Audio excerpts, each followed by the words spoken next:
If I'm the owner of the Phoenix Suns, I'm praying to God that the Rockets lose in the first round to the Warriors, because that'll potentially give me a chance at getting a future again if they try to trade for Kevin Durant like the rumors have been stating. If I'm Phoenix, two guys in any potential deal that I'm going to entertain that I know that I'm going to need off bat, I'm going to need Tari Eason and I'm going to need Cam Whitmore.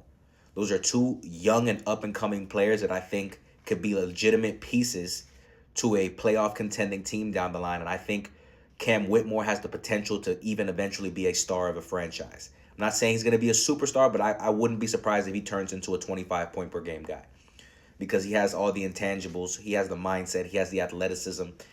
He could be that guy if he just got out of that system in Houston. They're holding him back there. They're not allowing him to flourish. Partially because he's playing behind Jalen Green as well. But when he gets consistent minutes and he gets the time to go out there and perform and play through his mistakes, he can put up big scoring nights. He's definitely capable of it. And I think for him, it's almost like a James Harden and OKC situation. He's going to go to a new team and just flourish into the player that he could eventually become. Now, I like those two guys for Phoenix because they give him a future.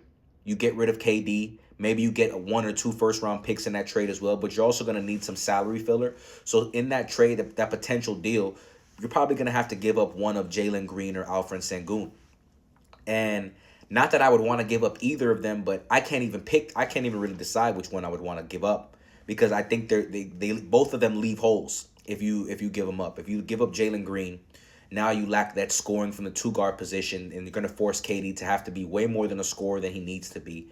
And if you give up Sengun, you give up one of the best passers on your team, low post scorer, a presence down low that you could definitely use if you're able to get KD.